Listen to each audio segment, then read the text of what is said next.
How to remove user from channel in Slack. Hi everyone, I'm here to assist you today without any delay. Let's jump right in. First, open Slack on your device. Make sure you're logged in to your workspace. Then, on the left side, you will find all your channels. Click on the channel from where you want to remove the person. Then, click on Members option at the top right. In here, beside every member, you will find Remove. Click on it. Then press on Remove again. After you do that, the person will be removed from your channel, and they will be removed only from that specific channel that you chose. And this is how to remove user from channel in Slack.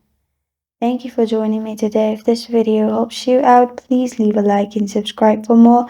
Got a question or want to suggest a topic? Comment below. Thank you for watching.